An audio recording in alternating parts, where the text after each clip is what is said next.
ये इस टाइम का कचरा है। एक क्लासिक सुनजिन वू जैसा दिखने वाला लूजर जिसे कुछ अजीब मेंटल प्रॉब्लम्स हैं।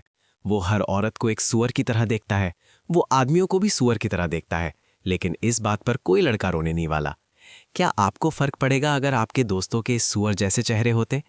बिल्कुल वैसे ही जब वो इस डम लेकिन हॉट लड़की को जंगल में बचाता है और वो उसे हक करने के लिए जंप करती है, लेकिन उसे वहीं चेहरा दिखता है।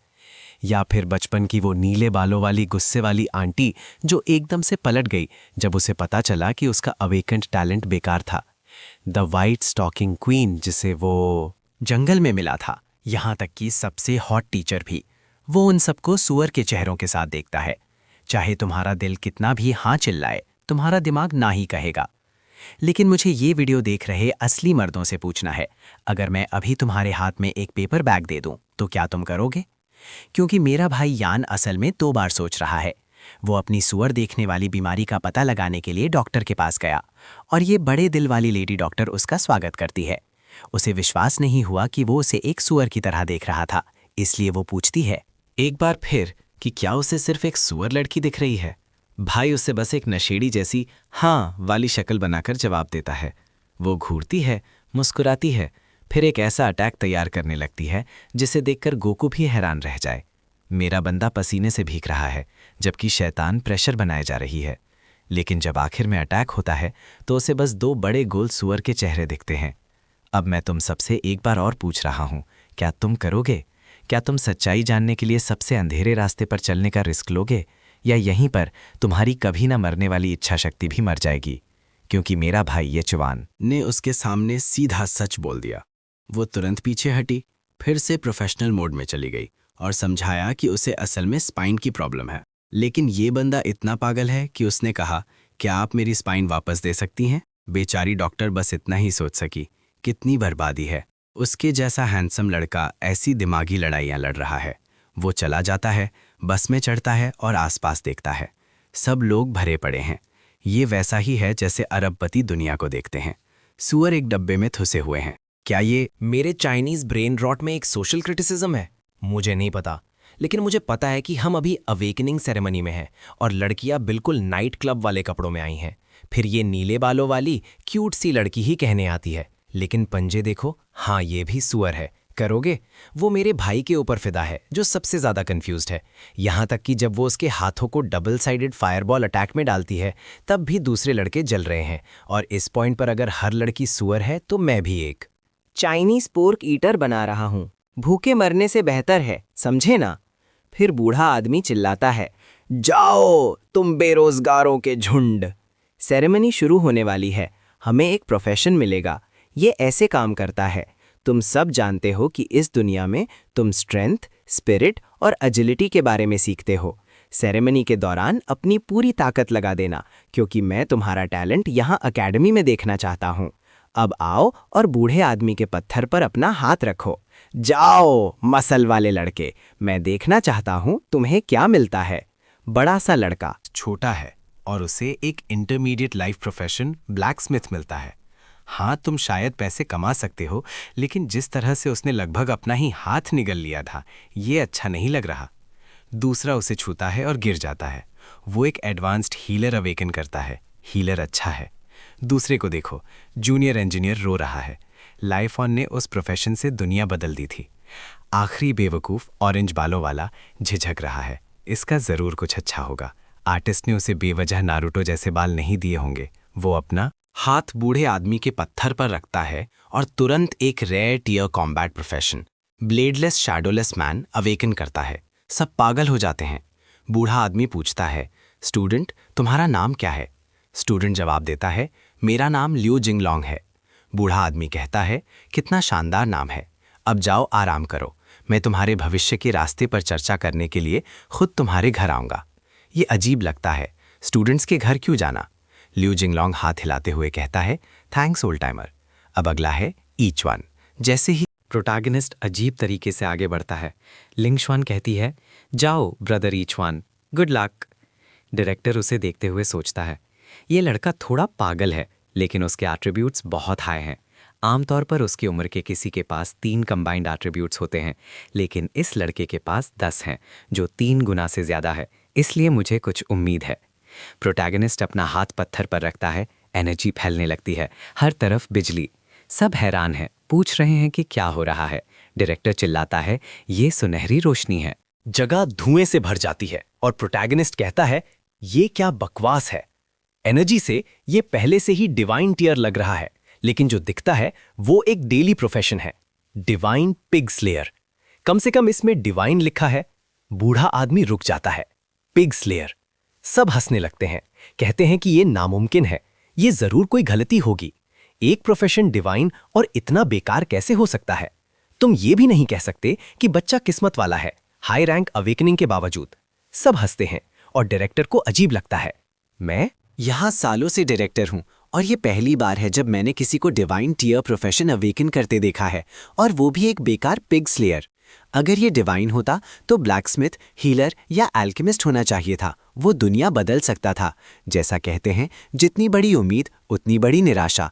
मुझे लगा इस बच्चे का भविष्य है, लेकिन ये अवेकनिंग बिल्कुल कचरा है। फिर जब वो प्रोटैगनिस्ट से बात करने जाता है, उसके सामने कुछ प्रकट होता है। ये वही पुराना सिस्टम है जो मुझसे बात कर रहा है। Each one profession skill blood moon slayer सुअरों को 50% ज़्यादा डैमेज देता है, और हर मारे गए सुअर के लिए ये बोनस 1% बढ़ जाता है। सुअर भी उसे आधा डैमेज देते हैं। इसके अलावा गॉड स्लेयर ब्लेड किसी भी हथियार को सुअर मारने वाला हथियार बना सकता है। इससे मारे गए हर सुअर से 0.1 एट्रीब्यूट मिलता है। प्रोटैगनिस्ट घूरता है, पूरी तरह से समझ नहीं पा रहा, लेकिन एक चीज उसका ध्यान खींचती है, सुअरों के खिलाफ 50% बोनस। शायद पागल होना इतना बुरा नहीं है। वो ये कहते हुए उस पर हंस रहे सुअरों के समुंदर को देखता है। वो स्टेज से चला जाता है। जब सब हंस रहे होते हैं, लियू जिंगलोंग कहता है, मुझे लगा चिंगचैंग एकेडमी ने एक असली ड्रैगन पैदा किया है, लेकिन ये तो बस एक पिग स्लेयर है। कितना बड़ा बेवकूफ़ है। एक पास खड़ा आदमी सहमत होता है, कहता है, कितना पागल प्रोफेशन है। शू लिंग श्वान बात करने के लिए पास आती है। हमेशा की तरह मैं एक आर्टिस्ट की तारीफ करता हूँ जो लो एंगल्स का इस्तेमाल करता है। शुक्रिया। वो कहती है, कोई बात नहीं ब्रदर। ये च्वान, ओ ठीक है, तुम मेरे दोस्त को धोखा नहीं दोगी है ना? वो उसका सर भी थपथपाती है। तुमने एक डिवाइन पिग स्लेयर अवेकन किया है। तुम एक तरह से अपने माता पिता के नक्शे कदम पर चल रहे हो। लड़के सोचते हैं, डैम, इस बदबख्त ने इतना अजीब टैलेंट अवेकन किया और फिर भी लड़की उससे चिपकी हुई है। वो शर्मा रही है, कहती है, मेरे अंकल बहुत खुश होंगे और तुम्हारे पिता भी। यीचवान बताता है कि ये लड़की बचपन से उसकी पड़ोसी रही है। दोनों के माता पिता के पास लाइफस्टाइल प्रोफेशंस हैं और उन्होंने उन्हें एक दूसरे के करीब रखने की बहुत कोशिश की है। इसलिए उनके बीच सालों पुराना बंधन है जो वहां कोई नहीं समझता। फिर टीचर कहती है, चलो लिंगवान, अब तुम्हारी बारी है। ब्रदर यतवान, अब मेरी बारी है अपनी माँ या शायद अपने पिता के नक्शे कदम पर चलने की, और मैं तुम्हारे साथ खड़ी होना चाहती हूँ। यतवान कहता है, ठीक है, तो आगे बढ़ो। वो आगे बढ़ती है और अपना हाथ बड़े से पत्थर पर मारती है। अचानक पूरा आसमान नीला हो जाता है और एक औरा अरीना के बीच में उतरती है। लड़की की आंखें लगभग बाहर आ जाती हैं और डायरेक्टर का मुंह खुला रह जाता है। जो दिखता है वो एक लेजेंडरी टियर कॉम्बैट प्रोफेशन है, snow soul of the mortal sword. Director सदमे में है। एक लेजेंडरी कॉम्बैट प्रोफेशन। रुको, उसके माता पिता दोनों के पास नॉर्मल टैलेंट्स हैं, तो ये जरूर कोई अजीब म्यूटेशन होगा। वो पहले से ही गर्व से दिख रही है, उसके चारों तरफ ऑरा है। डायरेक्टर का लहजा तुरंत बदल जाता है। ओह लिंग शुएन, क्या टैलेंट है। अगर तुम्हें किसी चीज़ की ज़रूरत हो तो अकेडमी से आकर बात करना और हम वो प्रोवाइड करेंगे। उसका लुक बिल्कुल अलग है जब वो कमर पर हाथ रखकर नीचे उतरती है। गॉसिप करने वाली लड़कियां पहले से ही क्यूरियस हैं। तो अब जब लिंग शुएन ने युआन से बेहतर कुछ अवेकन किया है, क्या वो अभी भी उससे पहले की तरह चिपकी रहेगी? उसके पास वाली दोस्त कहती है कि उसे शक है। लिंगोअन के लिए सबसे समझदारी वाली बात यह होगी कि वो उस जैसे लूजर से दूरी बना ले। प्रोटैगनिस्ट अपने मेंटल चैलेंज मोड में फंसा हुआ है, सबको सार्कास्टिक तरीके से बधाई दे रहा है। फिर उसका एक्सप्रेशन बदलता है और वो यीचुआन को बुलाती है। मैं मानती हूँ कि हमारे बीच कुछ गलतफहमियां थीं, लेकिन अब से हम सब कुछ साफ कर लेते हैं। हम अब एक ही दुनिया के लोग नहीं हैं। प्रोटैगनिस्ट ध्यान नहीं दे रहा, जबकि जिंगलोंग कहता है, तुम हार गए बेवकूफ़। यीचुआन जवाब देता है, ठीक है, तो शुक्रिया। अपना गला साफ करती है। युआन, ठीक होने का नाटक करना बंद करो। तुम बस एक पिग स्लेयर हो। तुम जिंदगी में कभी कुछ हासिल नहीं कर पाओगे, इसलिए मुझे दोष देना बंद करो। आखिरकार मेरी जिंदगी से एक सूअर का सिर कम हुआ। बस मैं जा रहा हूँ। जिंगलोंग श्वान के पास आकर पूछता है कि क्या वो उसे उनकी ताकत की सच्चाई दिखाए। वो सच में जवाब नहीं देती, उलझन में दिखती है। फिर कोई चिल्लाता है, यी च्वान को कचरा पिग स्लेयर कहता है। प्रोटैगनिस्ट उसे अनदेखा करके चलता रहता है। वो आदमी उसका हाथ पकड़ता है, पूछता है कि क्या वो बहरा है। यी च्वान उसे देखता है और वो आदमी लगभग डर से गीला हो जाता है। वो डर कर पीछे गिर जाता है, कहता है, 1 सेकंड के लिए मुझे लगा जैसे मैं एक सूअर हूं जिसे काटा जाने वाला है। अकेडमी में सब उस पर हंसने लगते हैं, जबकि उसका दोस्त पूछता है, क्या हुआ, तुम कांप क्यों रहे हो? वो गुस्से में आ जाता है और चिल्लाता है कि यी च्वान उसके साथ फिर से ऐसा नहीं करेगा और एक घूंसा मारता है। युआन बिना झिझके वापस घूंसा मारता है। जिंगलोंग की उंगली टूट जाती है और वो दर्द से चीखता है, जबकि सब हैरान हैं। एक कॉम्बैट प्रोफेशन वाला लड़का पिग स्लेयर अवेकन करने वाले से कैसे हार रहा है? ये च्वान कहता है, अगर मुझे सुअर मारने हैं तो जाहिर है मेरे हाथ इतने मजबूत होंगे कि चाकू पकड़ सकूं, तो ये आम बात है। लोग कहते हैं कि ये लॉजिक कुछ हद तक आम लगता है। जिंगलोंग चिल्लाता है कि वो उसे मार देगा और अपना ब्लेड निकाल लेता है। सबसे बदसूरत लड़कियां कहती हैं कि उसने अपनी तलवार निकाल ली, अब सब खत्म। वो उसकी तरफ इशारा करते हुए कहता है, मैं अपना वॉइड ब्लेड निकालने से बच रहा था, जो स्टील के केबल भी काट सकता है, लेकिन बस अब मैं तुम्हारी दूंगा। अचानक बर्फ के टुकड़े दिखते हैं और वो जगह पर जम जाता है। वो पीछे मुड़कर लिंग श्वेन से पूछता है कि वो उसकी मदद क्यों कर रही है। वो उसे अभी रुकने को कहती है। वो उन्हें अपने लिए इतनी बुरी तरह से लड़ते हुए नहीं देखना चाहती। फिर वो कहती हैं, युआन, तुम्हें सच्चाई का सामना करना होगा। हम अब एक ही दुनिया से नहीं है। ये आखिरी बार है जब मैं तुम्हारी मदद करूंगी, और तुम इससे हमारे बीच जो कुछ भी था उसके लिए एक तोहफा समझ सकते हो। अब चिंगचांग अकेडमी छोड़ दो, क्योंकि अगर जिंगलोंग ने तुम पर फिर से हमला किया तो मैं मदद नहीं कर पाऊंगी। वो बासी लेते हुए कहता है, ये बोरिंग है, और चला जाता है। सब हैरान हैं कि वो बिल्कुल भी चिंतित क्यों नहीं लग रहा। घर जाते वक्त वो सर झुकाए चलता है, जब एक बदसूरत कुत्ते के साथ एक और बदसूरत मालिक दिखती है। वो देखता है और कुत्ते और औरत दोनों के सूअर के सर हैं। वो कहता है, मिस, आपका कुत्ता मेरी पैंट काट रहा है और मेरा रास्ता रोक रहा है। वो गुस्से में कहती है, क्या ये सड़क तुम्हारी है? आजकल के नौजवानों में जानवरों के लिए कोई दया नहीं है। वो आह भरते हुए कहता है, ठीक है, मुझे वैसे भी कुछ टेस्ट करना था। वो कुत्ते को लात मारता है और वो मर जाता है। वो अपने कुत्ते के लिए चीखती है। सिस्टम उसे 1 पॉइंट का डैमेज देता है और कुत्ता अगले जन्म में चला जाता है। युआन कहता है कि ये काम कर गया। औरत हमला करती है, चीखती है, तुम कातिल, तुमने मेरे बच्चे को मार दिया। जैसे ही वो उसके पास पहुंचती है, वो कहता है, मैं एक साइको हूं, मुझे अभी अभी गंभीर मानसिक बीमारी का पता चला है। वो कांपती है और कहती है, भूल जाओ, ये बस एक कुत्ता था। इस दुनिया में बहुत से जानवर हैं। अलविदा नौजवान। ईचवान घर जाता है। उसके पिता पूछते हैं, तो तुमने एक पिग स्लेयर के रूप में अवेकन किया है? वो हाँ में सिर हिलाता है। पिता हंसते हैं, कहते हैं, तुमने सच में अपने पिता के नक्शे कदम पर चला। हम एक ईमानदार परिवार हैं। ये लड़ने और लोगों को मारने से बेहतर है, उससे कुछ हासिल नहीं होता। जल्द ही मैं तुम्हें स्लॉटर हाउस ले जाऊंगा ताकि तुम सब कुछ सीख सको। ये एक शानदार आइडिया लगता है, क्योंकि अगर वो सुअर मारता रहा तो वो तेजी से लेवल अप करेगा। ये साफ है कि लेखक यही चाहता था। रात हो जाती है और प्रोटैगनिस्ट के पायजामे सुअर वाले पायजामे हैं। जब सुअर सो रहा होता है, एक साया दिखता है। ये उसके पिता हैं जो दरवाजे से बात कर रहे हैं। कहते हैं, तुम पहले से जानते हो कि मेरा बेटा बस एक कसाई है, इसीलिए हमारी जिंदगी में फिर से दखल मत देना। एक टोपी वाला आदमी जवाब देता है, मैंने कभी नहीं सोचा था कि गोस्ट क्राई का बेटा बस एक कसाई होगा। क्वाई, क्या वो सच में तुम्हारा सगा बेटा है? पिता खड़े होते हैं, उसे चेतावनी देते हुए कि फिर से दखल ना दें, वरना वो नहीं रहेंगे। आदमी गायब हो जाता है। कहता है, अगर तुम्हारा बेटा बस एक कसाई है तो ऑर्गेनाइजेशन परेशानी पैदा नहीं करेगी। अगले दिन वो स्लॉटर हाउस पहुंचते हैं।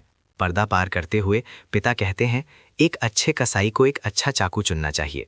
जाओ, वो चुनो जो तुम्हारे हाथ में सबसे अच्छा लगे। यीचवान एक उठाता है, कहता है, ये अच्छा लग रहा है। सिस्टम घोषणा करता है कि सुअर मारने वाला ब्लेड चुन लिया गया है और इससे मारे गए हर सुअर से 0.1 एट्रीब्यूट मिलता है। पिता कहते हैं कि कसाई बनने का पहला कदम है उसे इस्तेमाल करना सीखना। सुअर सुअर जैसी आवाजें निकालते हुए चटपटा रहा है। पिता उसे कमजोर जगह पर निशाना लगाने और उसे मारने के लिए कहते हैं। लक्ष्य एक साफ कट है, एक सही स्लॉटर। वो पहला गहरा कट मारता है और सुअर अपनी आंखें घुमा लेता है। तुमने एक नॉर्मल सुअर को मारा और तुम्हारा लेवल 1% बढ़ गया। सुअरों के खिलाफ तुम्हारा डैमेज भी 1% बढ़ गया और तुम्हें 0.1 एट्रीब्यूट मिला। पिता उसकी तारीफ करते हैं, लेकिन घबराहट में पसीने से भीग रहे हैं। कहते हैं, बस एक ही दिक्कत है कि तुम्हारा कट बिल्कुल ठीक नहीं था। सोचा कि उसने एक ही झटके में मार दिया, लेकिन उसे एक और की जरूरत पड़ी। पिता समझाते हैं कि उसे गर्दन की नस पर निशाना लगाना है ताकि जानवर तुरंत मर जाए। प्रोटैगनिस्ट जवाब देता है, हाँ ठीक है। पिता उसे थपथपाते हैं और कहते हैं, बेटा, मुझे पता है कि सुअर का कसाई का काम तुम्हारी उम्र के किसी के लिए बोरिंग और रिपीटेटिव लगता है, लेकिन यही वो काम है जो हमारे परिवार का पेट पालता है। प्रोटैगनिस्ट ऐसा दिख रहा है जैसे वो बाड़े में कूदकर सारे सुअरों को मार देना चाहता है। पिता हंसते हैं और कहते हैं, मेरे बच्चे, क्या तुम सच में अपने चाचा का काम भी करना चाहते हो? वो बहुत खुश होंगे। एक और कट और एक्सपीरियंस और पिक बोनस और एट्रीब्यूट्स। फिर एक और कट। जल्द ही बच्चे ने वेयरहाउस में पूरी एक लाइन साफ कर दी है। सिस्टम उसे बताता है कि अब उसके पास 100% एक्स्ट्रा डैमेज है और उसके एट्रीब्यूट्स 10 से 15 हो गए हैं। एक वर्कर कहता है, हे बॉस, क्या वो ज़बरदस्त बच्चा तुम्हारा बेटा है? वो सुअरों को मारने का आदी लग रहा है। उसने हमारा पूरे हफ्ते का काम पहले ही खत्म कर दिया है। क्या वो थोड़ा ज़्यादा ही एक्साइटेड नहीं है? पिता हंसते हैं और कहते हैं, तुम्हें नहीं पता है, ये बच्चा एक डिवाइन बुचर है। ये श्वान सोचता है कि वो पिग स्लेयर ब्लेड के साथ काफ़ी कंफर्टेबल फील करने लगा है। शायद अब इस जगह को छोड़कर बाहर की दुनिया देखने का टाइम आ गया है। अगले दिन वो निकल पड़ता है। इस दुनिया में बहुत से मॉन्स्टर्स हैं और ये वाले बहुत ही बदसूरत हैं। इंसानियत के अब अलग अलग देश नहीं हैं। सब लोग 9 डिस्ट्रिक्ट्स में फेडरेशंस में एकजुट हो गए हैं। चिंग डिस्ट्रिक्ट 5 के किनारे पर है। वही किनारा है जहाँ से वो अब शहर छोड़ रहा है। ये कुछ न्यू वर्ल्ड जैसा फील होता है। जैसे ही वो बाहर निकलता है, एक नाइट उसे रोकता है। कहता है, वहीं रुको बच्चे, तुम्हारा प्रोफेशन लाइफ टाइप है। अगर तुम शहर से बाहर गए तो तुम मर जाओगे। यी च्वान उसे पूरी तरह अनदेखा करता है और जंगल में चला जाता है। पेड़ों के बीच से चलते हुए झाड़ियों में कुछ हिलता है और एक बदसूरत गॉब्लिन सुअर की नाक के साथ कूदकर बाहर आता है। यी च्वान को कभी ठीक से पता नहीं चलता कि ये कौन सा जीव है, क्योंकि सबके सर सुअर के हैं, लेकिन रंग से ये शायद एक गॉब्लिन है। पहले वो pig slayer shadow effect test करता है, जो दुश्मनों खतरा महसूस करता है। ये सिर्फ स्वारों पर काम करता है। गॉब्लिन कांपता है। गर्दन पर एक कट। एक और स्वर मर गया और 5% एक्सपीरियंस मिला। उसे एहसास होता है कि वो किसी भी जीव को फार्म कर सकता है। फिर उसे याद आता है, एक टीचर ने एक बार कहा था, अगर तुम कभी गॉब्लिन देखो तो कभी अपनी सुरक्षा कम मत करना, क्योंकि वो बड़े झुंड में घूमते हैं। अब घिरा हुआ वो तेजी से लेवल अप करने का फैसला करता है। गॉब्लिन्स चिल्लाते हुए उस पर हमला करते हैं और वो अपने पिग स्लेयर से एक के बाद एक गर्दन काटता है। आखिरी वाला डर से कांप रहा है, जबकि यी च्वान कहता है, चलो बच्चे, हमने अभी शुरू ही किया है। गॉब्लिन भाग जाता है और यी च्वान उसका पीछा करते हुए गॉब्लिन की गुफा तक पहुंचता है। वो एक साइको जैसे एक्सप्रेशन के साथ अंदर घुसता है। गॉब्लिन की चीखें गूंजती हैं और जल्द ही सब कुछ जमीन पर मरा पड़ा है। यहाँ तक कि गॉब्लिन स्लेयर भी जल जाएगा। यी च्वान के पास अब 25 एट्रीब्यूट्स हैं। एक आम इंसान के पास कुल 3 होते हैं, इसलिए वो लगातार लेवल अप करता रहता है। अपने स्टैट्स चेक करते वक्त उसे अपने पीछे कुछ सुनाई देता है। वो मुड़ता है और एक लकड़ी के दरवाजे को लात मारकर खोलता है। अंदर उसे एक औरत बंधी हुई मिलती है जो हिल नहीं पा रही। पास में एक गॉब्लिन मिल्क चिल्ला रहा है। वो रही है, मदद के लिए चिल्ला रही है। यी च्वान अपना चाकू उठाता है और काट देता है। गॉब्लिन्स मर जाते हैं और रस्सियां गिर जाती हैं। सब कुछ दिख रहा है, लेकिन वो झुकता है और कहता है, चिल्लाना बंद करो, सारे गॉब्लिन्स मर चुके हैं बेवकूफ़। उसे एहसास होता है कि वो मर चुके हैं और वो उससे लिपट जाती है। उसे बचाने के लिए शुक्रिया कहती है। यी च्वान पूछता है, कौन हो तुम? मैं यहाँ तुम्हें बचाने नहीं आया था, पागल हो क्या? वो कॉरिडोर से चलते हैं और वो पूछती है, क्या तुमने उन सब गॉब्लिन्स को मारा? तुम्हारा कॉम्बैट प्रोफेशन जरूर शानदार होगा। तुम्हारा नाम क्या है?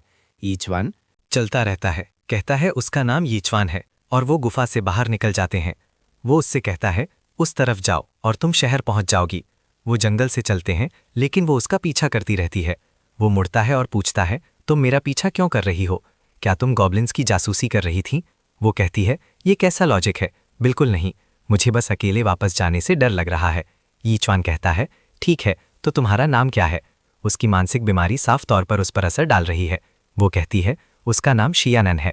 उसकी माँ का जन्मदिन कुछ दिनों में है और वो उन्हें तोहफे में ब्लड मून फ्लावर देना चाहती थी, लेकिन उसने कभी नहीं सोचा था कि वो गॉब्लिन्स द्वारा पकड़ी जाएगी। वो एक डील सुझाती है, अगर वो उसकी फूल ढूंढने में मदद करता है तो वो किनशांग के सबसे अच्छे लोहार से उसके लिए एक नया चाकू बनवाएगी, क्योंकि उसका वाला पहले ही खराब हो चुका है। ईचवान उसे अनदेखा करता है और कहता है, तुम्हें अंदाज़ा नहीं है कि एक चाकू बनाना कितना महंगा है। झूठ बोलना बंद करो, मैं जा रहा हूँ, और अगर तुम गायब नहीं हुई तो मैं तुम्हें काट दूंगा। वो गुस्सा हो जाती है, सोचती है कि वो एक सुंदरी। हाय, और विश्वास नहीं कर सकती कि ये बच्चा इतना कोल्ड है। वो कहती है इसके दिमाग में ज़रूर कोई खराबी है। वो पीछा करती रहती है और कहती है, तुम्हें नहीं पता मेरे पिता कौन है। उनका नाम शिया बीहाई है। यीचुआन रुकता है और सोचता है, बीहाई चिंचिंग के 4 महान परिवारों में से एक है और शिया बीहाई एक 9th रैंक मास्टर है जो ट्रांसेंड करने के करीब है। वो मुड़ता है और पूछता है कि क्या वो सीरियस है। अगर वो उसके पिता हैं तो एक टॉप टियर चाकू के लिए पैसे की कोई समस्या नहीं होगी। वो उसे सबूत के तौर पर एक पारिवारिक सुरक्षा तवीज़ दिखाती है जिसने उसकी रक्षा की। और इसलिए गॉब्लिन्स उसे पकड़ तो सके लेकिन चोट नहीं पहुंचा सके। यीचुआन पास जाता है, उसे ध्यान से देखता है, फिर पीछे हट जाता है। वो एक हाई क्वालिटी चाकू के बदले में फूल ढूंढने में उसकी मदद करने के लिए मान जाता है। वो खुशी खुशी मान जाती है और एक नक्शा निकालती है जो उसने कहीं और से खरीदा था। वो एक बहुत खतरनाक अजगर के पास ब्लड मून फ्लावर की लोकेशन बताती है। यीचुआन पूछता है कि क्या सच में इतना बड़ा अजगर है। वो कहती है हाँ, और यहाँ तक कि एक 9th रैंक अप्रेंटिस भी उससे निपट नहीं सकता। यीचुआन कहता है कि वो एक सच में बड़े अजगर को देखने के लिए उत्सुक है। नैन सोचती है कि क्या वो सुनता भी है, लेकिन उसने पूरी गॉब्लिन गुफा साफ कर दी, तो शायद उसका प्रोफेशन कमाल का है। यीचुआन उसे रास्ता दिखाने को कहता है। नैनोन को अजीब लगता है। वो एक ही समय में बहुत विश्वसनीय और बिल्कुल अविश्वसनीय लगता है। ये उसे बिल्कुल सही तरह से डिस्क्राइब करता है। घनी झाड़ियों में छिपे हुए वो उसे चेतावनी देती है कि वो एक सींग वाला राइनोसॉरस मॉन्स्टर है और उसे उकसाना नहीं चाहिए। जब ये गुस्सा होता है, इसकी आकत एक 8th रैंक अप्रेंटिस के बराबर होती है। वो चुपचाप निकलने का सुझाव देती है। युआन खड़ा हो जाता है और वो पूछती है, तुम क्या कर रहे हो? वो मॉन्स्टर शाकाहारी है और तुम पर हमला नहीं करेगा यीचुआन। लेकिन वो चाकू निकालता है और कहता है, अगर आज घास खाता है तो कल इंसान खाएगा। वो सोचती है कि इस लॉजिक का कोई मतलब नहीं है, लेकिन वो फिर भी हमला कर देता है। चाकू बाहर एक तेजी से सर, गर्दन, पेट पर वार और काम तमाम। जानवर मरकर गिर जाता है, हर तरफ खून फैल जाता है और नानन पूछती है, क्या ये सच में मर गया? सिस्टम उसे बताता है कि उसका डैमेज बोनस 122% तक पहुंच गया है। अब ईचवान की एक ही समस्या है कि चाकू काफी खराब हो चुका है। वो पूछती है, युआन तुम्हारा प्रोफेशन कैसा है? वो जवाब देता है, ये बस एक नॉर्मल डेली प्रोफेशन है, मैं एक कसाई हूँ। वो घूरती और कहती है, हो ही नहीं सकता कि एक कसाई ऐसी चीज को एक ही झटके में मार दे। यीचुआन उसे अनदेखा करता है, सींग काट लेता है और कहता है, नहीं, मुझे लगता है ये बस बूढ़ा और कमजोर था, इसलिए मर गया। वो सिर हिलाती और कहती है, ठीक है, तो चलो जल्दी फूल ढूंढते हैं, सोचते हुए इस बच्चे के साथ जरूर कुछ गड़बड़ है। किड वो जंगल से गुजर रहे होते हैं और दूसरे एरिया में उनकी मुलाकात डायरेक्टर लिंगुआन और लो जिंगलोंग से होती है। डायरेक्टर कहता है, आज की ट्रेनिंग बहुत अच्छी रही, मुझे तुम सब पर गर्व है। जिंगलोंग लगातार लिंगुआन को घूरता रहता है। अचानक डायरेक्टर को हलचल महसूस होती है और वो कहता है, कोई आ रहा है। तभी वो युआन और नान को देखते हैं। जिंगलोंग पूछता है कि वो वहाँ क्या कर रहा है। युआन कहता है कि वो बस घूम रहा है। जिंगलोंग सोचता है, क्या तुम मुझे बेवकूफ़ समझते हो, जंगल में घूम रहे हो? एक और लड़की ताना मारती है और कहती है, घूमने से ज्यादा लग रहा है कि तुम सिस्टर लिंगवान को भूल नहीं पाए और यहाँ उसकी जासूसी करने आए हो। यीचुआन कोई प्रतिक्रिया नहीं देता, लेकिन वो सुअर के चेहरे वाली लिंगवान को उसे घूरते हुए देखता है, जो कहती है, मुझे लगा मैंने साफ कर दिया था कि हम अलग अलग दुनिया में रहते हैं, अब मेरा पीछा करना बंद करो। जिंगलोंग वो युआन से पूछता है कि उसकी फिर से आने की हिम्मत कैसे हुई और अपना ब्लेड निकालता है, कहता है, अब तुम पछताओगे। कोई चिल्लाता है, ओ नहीं, उसने एक येलो रैंक का ब्लेड निकाला है, युआन अब क्या कर सकता है? डायरेक्टर प्रभावित है, कहता है, जिंगलोंग कुछ ही दिनों में 4th रैंक अप्रेंटिस तक पहुंच गया और उसके पास एक स्पिरिचुअल ब्लेड भी है। इस लड़के का भविष्य है। लिंगशुआन कमर पर हाथ रखकर खड़ी है, कहती है कि वो इस बार मदद नहीं करेगी क्योंकि उसने उसे पहले ही चेतावनी दे दी थी। नानॉन फुसफुसाती है, पूछती है कि ये लोग उससे इतनी नफरत क्यों करते हैं। यीचुआन उसे अनदेखा करता है और पूछता है कि एक स्पिरिचुअल हथियार कितने का आता है। वो कहती है 1 लाख से कहीं ज्यादा और उसे अभी बचने पर ध्यान देना चाहिए। जिंगलोंग गुस्से में है, कहता है पिछली बार इस हरामी ने स्पॉटलाइट चुरा ली थी, लेकिन इस बाल अलग होगा। वो हमला करता है और ये च्वान शांति से अपने छोटे चाकू से रोक लेता है। डायरेक्टर हैरान है, जबकि जिंगलोंग चिल्लाता है कि वो असली ताकत दिखाएगा और चाकू तोड़ देता है। जिंगलोंग हंसता है और उसका मजाक उड़ाते हुए कहता है, तुम्हें लगता है तुम्हारा पिग स्लेयर प्रोफेशन कुछ भी कर सकता है? डायरेक्टर सोचता है कि एक आर्म ब्लेड स्पिरिचुअल ब्लेड का सामना नहीं कर सकता। ये च्वान को उसे उकसाना नहीं चाहिए था। वो लड़ाई रोकने का सोचता है। ये च्वान टूटा हुआ चाकू फेंक देता है और कहता है, तुमसे निपटने के लिए मुझे इसकी जरूरत नहीं है। जिंगलोंग गुस्सा हो जाता है और फिर से हमला करता है। यीचुआन आगे बढ़ता है और उसके पेट में जोर से घूसा मारता है, जिससे वो हवा में उड़ जाता है। जिंगलोंग गिर जाता है, जबकि उसके दोस्त मदद के लिए दौड़ते हैं।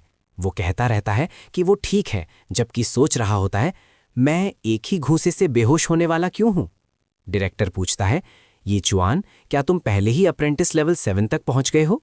यीचुआन उसे अनदेखा करता है, स्पिरिचुअल ब्लेड उठाता है और उसे देखते हुए कहता है, ये वाला अच्छा लग रहा है। कोई फुसफुसाता है, तुम्हें सच में लगता है कि उसने इतना लेवल अप कर लिया, यहां तक कि लिंगवान लेजेंडरी टैलेंट के साथ भी इतनी स्ट्रांग नहीं है। डायरेक्टर समझाता है, ये मुमकिन है क्योंकि लाइफ प्रोफेशंस और कॉम्बैट प्रोफेशंस बहुत अलग तरीके से लेवल अप करते हैं। कॉम्बैट प्रोफेशंस को असली लड़ाइयों में कड़ी ट्रेनिंग की ज़रूरत होती है, इसलिए शुरुआत में ग्रोथ धीमी होती है, लेकिन बाद में तेज़ हो जाती है। लाइफ प्रोफेशंस अपने काम पर पूरी तरह से ध्यान दे सकते हैं, जैसे फोर्जिंग या स्लॉटरिंग, इसलिए शुरुआत में लेवलिंग आसान होती है। यीचुआन ने शायद लगातार सुअर मारे होंगे। लिंगविन शिकायत करती है कि वो बस बेस स्टार्ट्स पर निर्भर है और ये गलत है। डायरेक्टर उसे शांत होने को कहता है, समझाता है कि हर बार जब युवान लेवल अप करता है, ज़रूरी अमाउंट डबल हो जाता है, इसीलिए आखिर में उसे एक अजीब नंबर की ज़रूरत होगी, जबकि कॉम्बैट प्रोफेशंस उससे आगे निकल जाएंगे।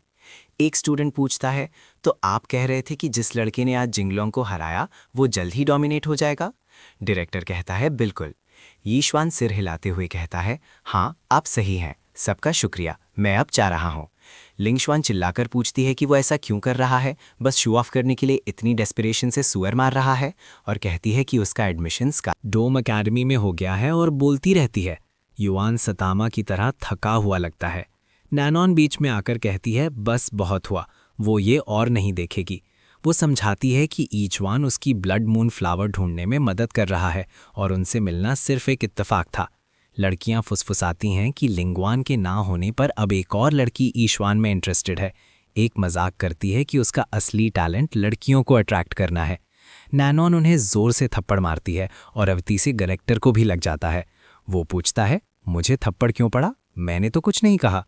युआन देखते हुए सोचता है, वाओ, ये वाली भी पागल है।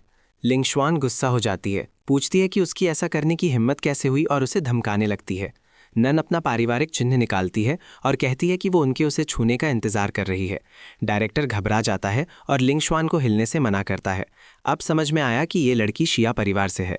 वो जल्दी से पूछता है कि मिस शिया इस जंगल में क्या कर रही हैं। नन्नन कहती है इससे कोई फ़र्क नहीं पड़ता, वो जहाँ चाहे वहाँ जाती है, और कहती है कि उसकी अकेडमी के स्टूडेंट साफ तौर पर स्टैंडर्ड से नीचे हैं। वो अजीब तरीके से सहमत होता है और एडमिशन्स रिव्यू करने और सबको अनुशासन में रखने का वादा करता है। वो लिंगशुआन से याचुआन से माफ़ी मांगने को कहती है।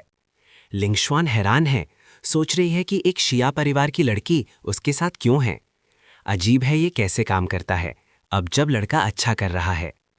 वो ये स्वीकार नहीं कर पा रही और इससे उसे और भी ज़्यादा दुख होता है। डायरेक्टर बोलता है और कहता है, लिंगशुआन प्लीज़ लड़के से माफ़ी मांगो। सच कहूँ तो मुझे लगा वो पूरा सीन क्रिएट करेगी, लेकिन वो बस अपना चेहरा घुमा लेती है और कहती है, सॉरी येचवान। लेकिन अपनी आँख के कोने से वो साफ तौर पर कुछ साजिश रच रही है। शिया परिवार, बस इंतजार करो और देखो आगे क्या होता है। इचवान कंधे उचकाता है और कहता है, जो भी हो। फिर कहता है, हाँ मुझे सच में जाना होगा वरना मेरी बस छूट जाएगी। जिंगलोंग अचानक चिल्लाता है, हे बच्चे, तुम मेरा स्पिरिचुअल सेबर ले जा रहे हो। इचवान पहले ही सेबर पकड़े हुए जा रहा है, जैसे किसी को पता नहीं चलेगा। उसने सच में उसे खुलेआम चुराया। फिर कहता है, ठीक है, अगर तुम्हें ये वापस चाहिए तो आओ और मेरे हाथ से ले लो, और चलता रहता है। जिंगलोंग चिल्लाता है कि वो बदला लेगा। सीन जंगल के और अंदर शिफ्ट होता है। नैनन वो मैप निकालती है और कहती है कि ये एरिया अजगर के रहने की जगह के पास होना चाहिए, इसलिए उन्हें सावधान रहना होगा। जब से युचवान ने चाकू बदला है, नया वाला पहले से ही स्लेयर ब्लेड बन चुका है, तो अब उसे हर किल पर 0.2 एट्रीब्यूट्स मिलते हैं। नैन कुछ चमकते हुए गोले निकालती है। युचवान पूछता है कि वो क्या है। वो शर्माते हुए बताती है कि ये फायर लाइटनिंग पर्ल्स हैं। एक हाई रेल्म वाला इंसान भी इससे टकराने पर बुरी तरह घायल हो जाएगा। युचवान सिर हिलाता है और कहता है, समझ गया। फिर पार कूदता है और तुरंत फूल ढूंढ लेता है। पता चलता है कि वहां कई सारे हैं। उसका एक्सप्रेशन बदल जाता है क्योंकि अजगर वहीं पर है। उसे महसूस होता है कि कोई उसे देख रहा है, और जब वो पीछे देखता है तो वो सुअर सिर वाला सांप होता है। वो शांति से कहता है, हे सांप रिलैक्स, मैं बस एक फूल लेकर जा रहा हूँ। सांप झिझकता है और ईचवान पीछे हटने लगता है, कहते हुए, शुक्रिया सांप, मैं अब जा रहा हूँ, बाय। वो नैनॉन की तरफ देखता है जो घबरा जाती है और एक पर्ल फेंक देती है। वो अजगर के सिर पर फट जाता है और ईचवान डौर जा गिरता है। अजगर घायल लग रहा है लेकिन मरा नहीं है। वो ढीला पड़कर चट्टान से नीचे गिर जाता है। ईचवान फूल आगे बढ़ाकर कहता है, ये तुम्हारे लिए है। वो खुशी से चिल्लाती है, कहती है, ये एक ब्लड क्रिस्टल फ्लावर है, बहुत बहुत शुक्रिया। वो पूछता है, ये किस काम आता है, और वो बताती है कि ये उम्र बढ़ने की गति को धीमा करता है। अगर उसके पास एक ट्विन क्रिस्टल फ्लावर होता तो वो हमेशा के लिए जवानी दे सकता था। ईचवान सोचता है कि उसकी माँ को ऐसी चीज़ ज़रूर पसंद आएगी। वो वापस कूदता है और नान सोचती है कि वो उसके लिए एक और लेने जा रहा है। वो मुस्कुराती है, सोचती है कि आखिरकार वो उसके चाम में फंस रहा है। इसके बजाय वो अपना बैग भरता है और अचानक एक और दहाड़ सुनाई देती है जब अजगर वापस आता है। नन्नुन को विश्वास नहीं होता कि वो बच गया। दूर से यान चिल्लाता है, एक और फेंको। वो चिल्लाती है कि उसके पिता ने उसे सिर्फ 2 दिए थे, इसलिए अब और नहीं है। सांप पास आता है और यान का एक्सप्रेशन बदल जाता है। वो बुचर थ्रेट एक्टिवेट करता है और अजगर एक टेबल पर रखी मांस जैसा लगता है।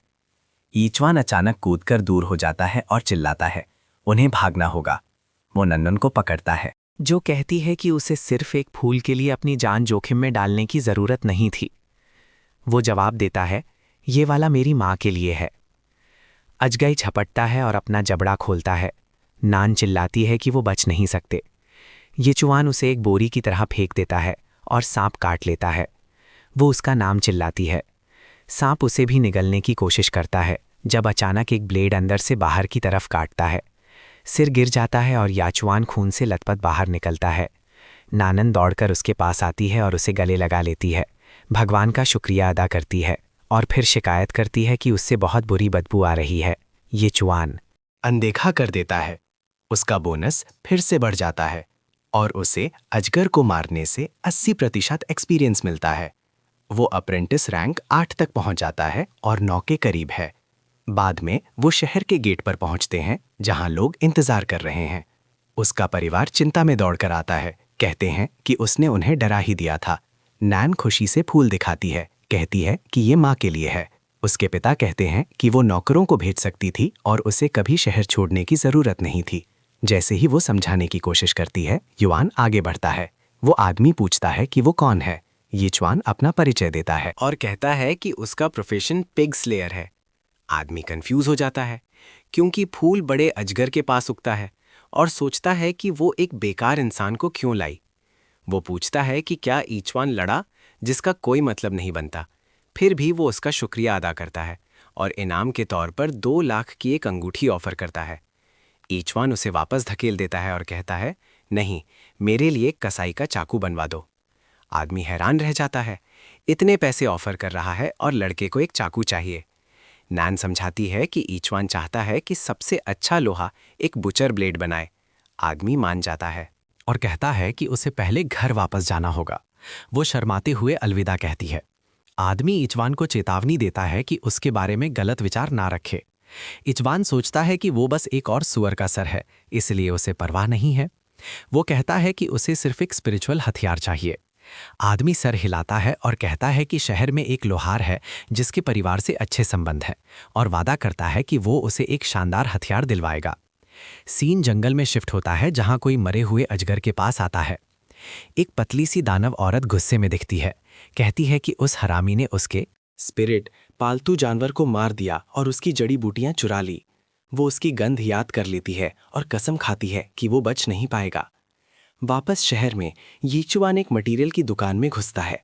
वो कहता है कि वो एक जानवर का मटेरियल बेचना चाहता है। क्लर्क ताना मारता है, पूछता है कि एक पतले से लड़के को वो सींग कैसे मिला और 10,000 ऑफर करता है। यीचुआन सोचता है कि एक सुअर मारने पर उसे 100 मिलते हैं, तो ये 100 सुअरों के बराबर है और ये अच्छा लग रहा है। वो आसपास देखता है और एक कवच के बारे में पूछता है। क्लर्क उसकी पसंद की तारीफ करता है और समझाता है कि ये एक फायर सर्पेंट से बना स्केल आर्मर है जिसमें बेहतरीन सुरक्षा और गर्मी और ठंड से बचाव है, लेकिन इसकी कीमत 1,500 है। यूचन जम जाता है और कहता है, मैं एक सुअर का कसाई होकर इतनी महंगी चीज कैसे खरीद सकता हूँ। औरत उसे देखती है और कहती है, कसाई बच्चे, तुम क्या बकवास कर रहे हो।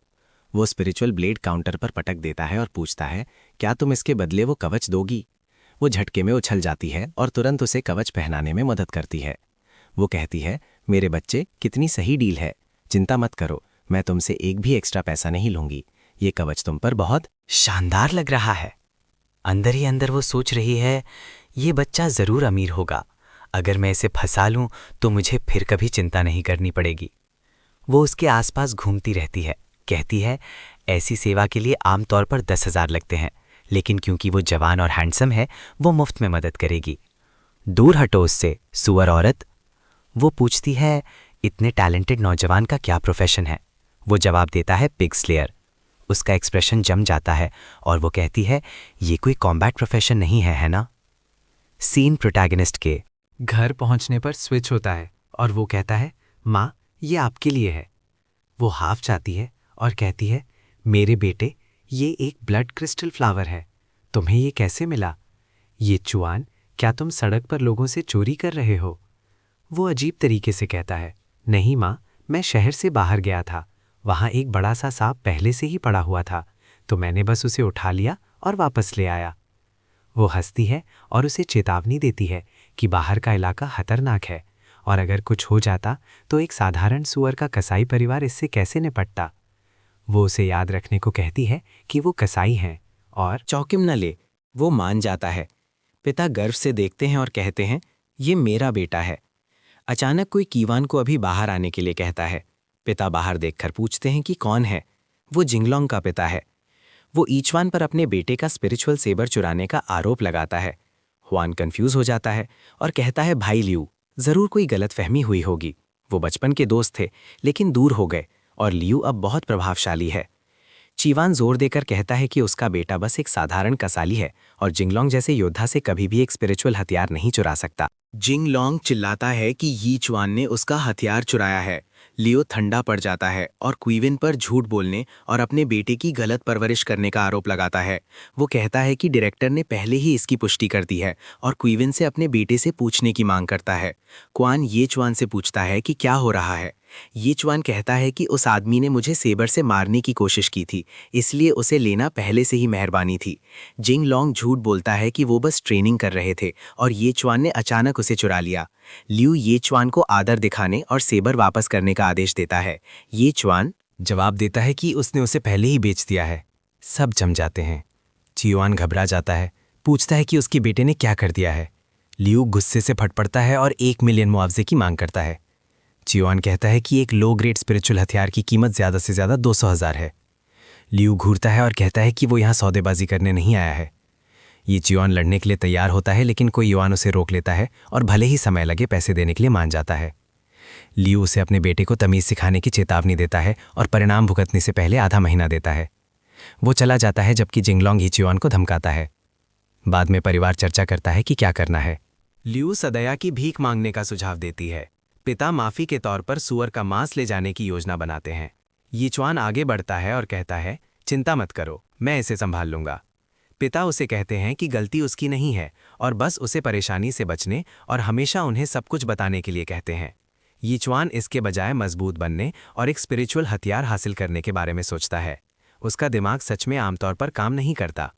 माँ पूछती है कि क्या वो कुछ और छिपा रहा है और एक साधारण कसाई को इतना कीमती फूल कैसे मिला। युआन आह भरता है और कहता है कि वो इसे हमेशा के लिए नहीं छिपा सकता। वो उन्हें बताता है कि वो मानसिक रूप से आम नहीं है। वो पूछते हैं कि उसका क्या मतलब है। माँ अजीब तरीके से पूछती है कि क्या उसे औरतें पसंद नहीं हैं। वो उसे विश्वास दिलाती है कि परिवार खुले विचारों वाला है और चाहे जो भी हो उसका समर्थन करेगा। पिता जोश से सहमत होते हैं। ये परिवार पूरी तरह से पागल है। यीचुआन जल्दी से साफ करता है कि उसे औरतें पसंद हैं ना कि मर्द, लेकिन मानसिक रूप से वो आम नहीं है। वो समझाता है कि उसे हर कोई सुअर जैसा दिखता है। उसके माता पिता उसे घूरते हैं और अब वो भी सुअर जैसे दिख रहे हैं। पिता को अचानक एहसास होता है कि अगर वो सभी जीवों को सुअर की तरह दिखता है तो उसकी कसाई की प्रतिभा उन पर काम करती है। यीचुआन इसकी पुष्टि करता है। माँ को एहसास होता है कि इसका मतलब है कि उसके पास प्रभावी रूप से एक कॉम्बैट प्रोफेशन है। पिता सहमत होते हैं और कहते हैं कि ये आम बात है। वो यीचुआन को अपने साथ आने और असली तकनीकें सीखने के लिए कहते हैं। सीन रात में जंगल में शिफ्ट होता है। पिता कहते हैं कि उन्होंने अनेकों सालों तक सुअर काटे हैं और अपनी तकनीक को निखारा है और आज वो सब कुछ उसे सिखा देंगे। अगर कभी कोई उसकी जान लेने आए तो उसे अपना बचाव करना आना चाहिए। ईचवान पूछता है कि इतने कर्ज और परेशानी के बाद वो उसे क्यों सिखा रहे हैं। कोईवान कहता है कि उसके बेटे की सुरक्षा के सामने 1 मिलियन कुछ भी नहीं है। वो समझाता है कि सबसे बड़े सच साधारण होते हैं और एक कसाई होना कोई अपवाद नहीं है। वो ईचवान को ध्यान से देखने के लिए कहता है क्योंकि वो सिर्फ 3 कट सिखाएंगे। वो ध्यान केंद्रित करता है, अपना ब्लेड उठाता है और वार करता है, जिससे पहाड़ फट जाते हैं और चांदनी अंतरिक्ष से चमकने लगती है। ईचवान हैरान है, सोच रहा है कि उसका पिता पागल मजबूत है। शू युवान पहले कट का नाम फॉलिंग स्टार्स रखता है। वो कूदता है और हॉरिजॉन्टल वार करता है, चांद को चीरते हुए। इसे फॉलिंग मून कहता है। यीचुआन पूछता है कि ये कैसे मुमकिन है। पिता समझाते हैं कि ये बस स्पेशल डिस्टॉर्शन है।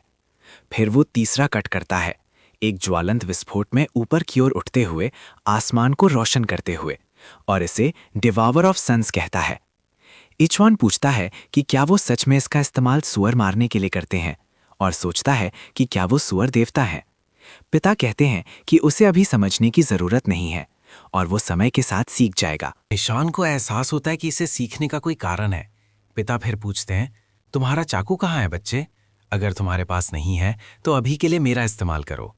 प्रोटैगनिस्ट उसे पकड़ता है, लेकिन वो चीज़ बहुत भारी है और बढ़ी हुई ताकत के साथ भी वो जमीन पर गिर जाता है।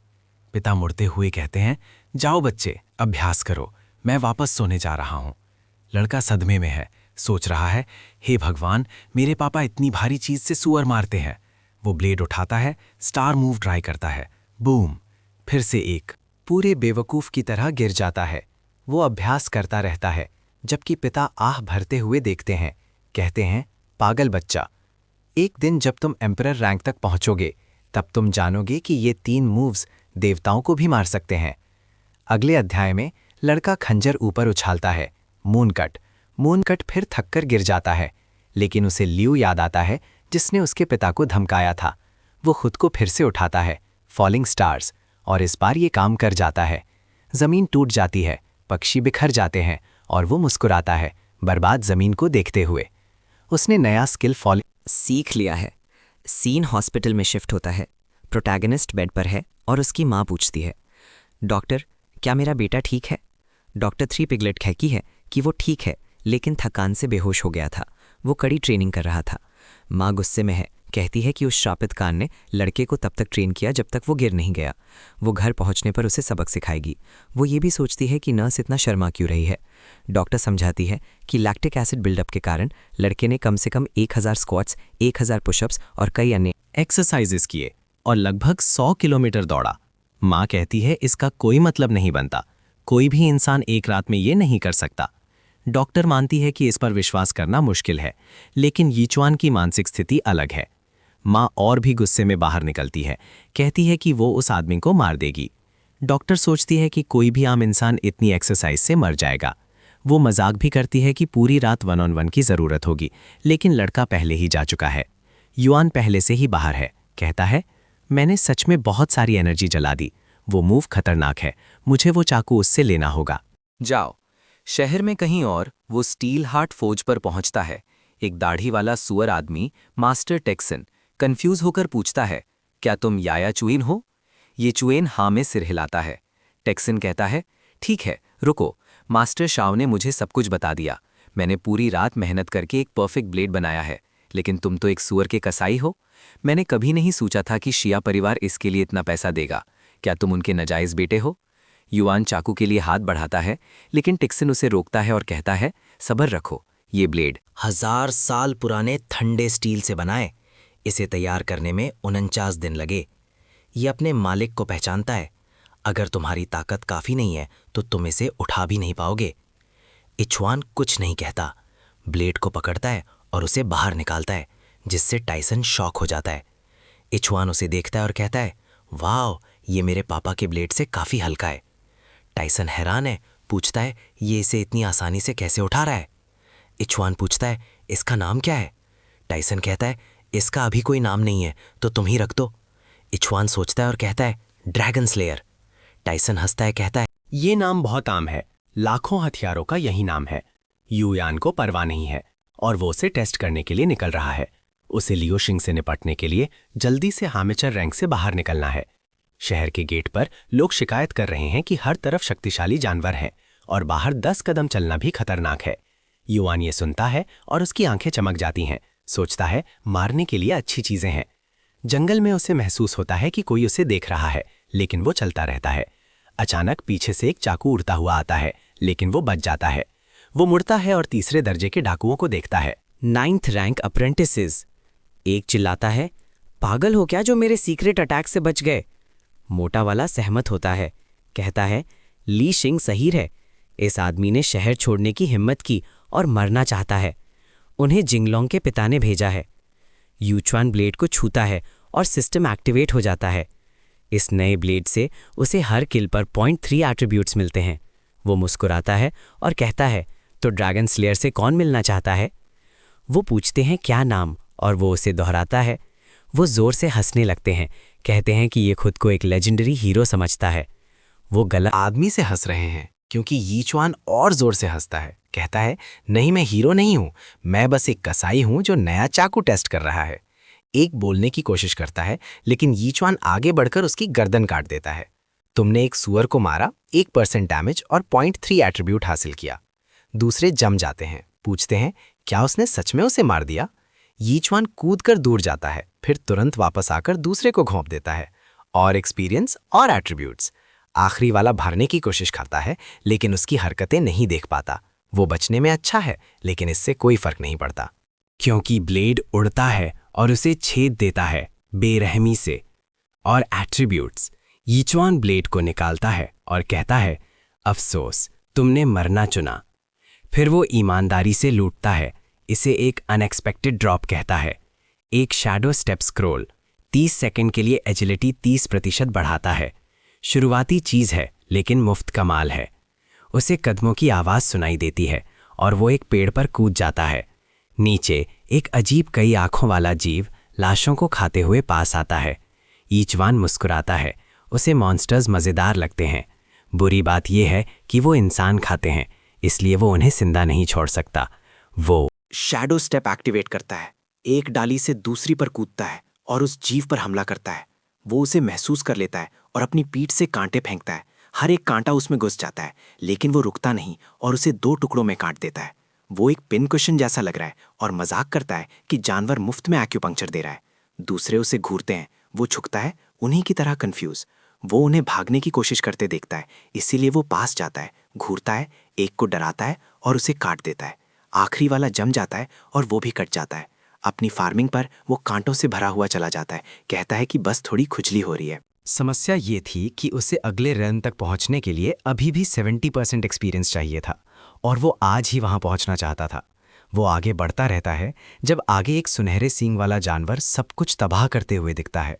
वो चीज़ हमला करती है, लेकिन प्रोटैगनिस्ट एक बार फिर बस उसके मुंह से ब्लेड घुसा देता है और वो पूरी तरह से कट जाता है। लेकिन जब वो पीछे देखता है तो कोई चीज़ गैंडे के शरीर को खींच रही है। वो 1 सेकंड के लिए जम जाता है, सोचता है मेरा लूट कौन चुरा रहा है। वो चीज़ उसे एक गुफा जैसी जगह की तरफ खींचती है और वो बिना सोचे समझे अंदर कूद जाता है। अंदर जालों में लिपटे कई जीव आसपास लटक रहे हैं और पीछे बॉस उसे घूर रहा है। वो सीधा उसकी गर्दन पर वार करता है, लेकिन वो बिना देखे ही रोक लेता है। जब वो मुड़ता है तो वो सुनहरे पैरों वाली एक बड़ी मकड़ी देखता है और सोचता है कि ये रेयर लग रही है। अगर सुनहरा कवच इतने में बिकता है तो ये पैर ज़रूर एक किस्मत के बराबर होंगे। मकड़ी हमला करती है और वो अजीब तरीके से बचाव करता है जब तक कि उसके सीने पर जाल नहीं लग जाता और वो पूरी तरह से फंस जाता है। फिर उसके पैर पर जहर लगता है और वो बेहोश हो जाता है। तुम्हें टारांचुला ने जहर दिया है। तुम्हें न्यूरल डैमेज हो रहा है और तुम फ्रेंजी स्टेट में जा रहे हो। वो पहले से ही पागल था और अब उसके मुंह से हरी लार टपक रही है। वो जाल को फाड़ देता है और मकड़ी को घूरता है, जो समझ नहीं पा रही कि लड़का कैसे आज़ाद हुआ। युआन हमला करता है, उसके पैरों से लड़ता है, मुंह से झाग निकलते हुए उन्हें तोड़ता है। मकड़ी घबरा जाती है और गुफा से भागने की कोशिश करती है। वो बाहर निकलने के लिए दौड़ती है, लेकिन अब प्रोटैगनिस्ट उसे उसके ही जाल से वापस खींच रहा है। वो उसे पास खींचता है, 2 टुकड़ों में काट देता है और पूरी तरह से कंट्रोल खो देता है। उसके मरने से पहले गिर जाता है। क्योंकि वो एक बॉस था, उसे बहुत सारा एक्सपीरियंस मिलता है और वो डांगू टैंग रैंक तक पहुंच जाता है। 100 स्ट्रेंथ, एजिलिटी और स्पिरिट हासिल करता है। उसकी शक्ति लगभग 3 गुना हो जाती है। कुछ देर बाद वो मकड़ी के पैर पका रहा है, पूरी तरह से कंफ्यूज। मुझे इतनी थकान क्यों महसूस हो रही है? उसका रैंक बढ़ गया और वो एक मरी हुई मकड़ी के पास उठा और कुछ भी समझ में नहीं आ रहा। जब वो खा रहा है, अचानक एक आवाज़ आती है, हे बच्चे, तुम फिर से बड़े हो गए। मैंने तुम्हें पहले बताया था तुम पतले थे और अब तुम इतने बड़े हो गए। वो पास आती है, कहती है कि उससे बहुत अच्छी खुशबू आ रही है और पूछती है कि क्या वो एक बाइट ले सकती है। हमारे लड़के यान का दिमाग ठीक नहीं है। वो मुंह फेर लेता है जबकि वो उसे घूर रही है। जो भी आदमी मेरी आंखों में देखता है वो मेरे वश में होता है। वो सोचती है अब ये एक अच्छा बच्चा बनेगा और मेरे पालतू की तरह बिहेव करेगा, लेकिन उसे नहीं पता कि वो एक हॉस्पिटल के पेशेंट से बात कर रही है, जो कहता है अगर तुम्हें खाना है तो जाकर शिकार करो, मेरे लिए भी काफ़ी नहीं है।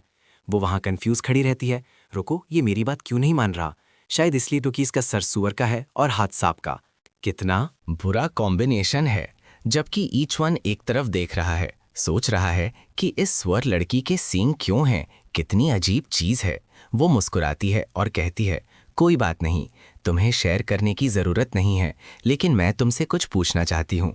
वो भरे मुंह से बोलता है, क्या है, कहो। वो पूछती है, क्या तुमने यहाँ कहीं एक क्रिस्टल ट्विन फ्लावर देखा है? मैं उन चीज़ों को दशकों से उगा रही हूँ और मेरा पालतू जो उसकी रक्षा कर रहा था वो मार दिया गया। वो पास आती है, क्या तुम जानते हो ये किसने किया? तुम हरामी। युआन अपने सीने पर हाथ मारता है। रुको, मुझे लगता है वो मैं था। नहीं क्या? वो लाल और आकर्षक है। ये देखने की कोशिश कर रही है कि क्या ये सच में वही था। वो झूठ बोलता है और कहता है नहीं, मुझे शिकार करना पसंद नहीं है, ये बोरिंग है। वो सोचती है, लेकिन वो कुछ खा रहा है जिसका उसने अभी शिकार किया है। वो कहता है, जहाँ तक मुझे पता है वो फूल लियू सिंह नाम के एक मशहूर और घिनौने इंसान ने चुराया है। वही है जिसने तुम्हारे छोटे सांप को मारा। मैंने उसे कहा भी था, तुम इतने प्यारे छोटे सांप को कैसे मार सकते हो, लेकिन उसने नहीं सुना और फिर भी कर दिया। वो मुस्कुराती है और कहती है, ठीक है, तो मैं उसे ढूंढने जाती हूँ और चली जाती है, लेकिन अचानक पीछे मुड़ती है। सोचती है कि वो मुझे बेवकूफ़ समझता होगा। वो साफ तौर पर उसकी गंध पहचान लेती है। उसने उसे पहले ही ढूंढ लिया है। यी च्वान कहता है, अगर तुम्हें पता था कि ये मैं था तो फिर ये क्यों? हमारी गलती है, तुमने मुझे झूठ बोलने पर मजबूर किया। वो कहती है, तुम यहाँ विक्टिम की तरह क्यों बिहेव कर रहे हो? उसका सब्र खत्म हो रहा है। उसकी ऑरा एक्टिवेट होती है और प्रोटैगनिस्ट सीधा खड़ा हो जाता है। वो कहती है, अब बताओ मेरा फूल कहाँ है, वरना मैं तुम्हारा गला घोटकर मार दूंगी। लेकिन Yi Chuan blood moon killing aura release करता है और उसी सेकंड वो खुद को एक बोर्ड पर बंधा हुआ देखती है, कटने के लिए तैयार।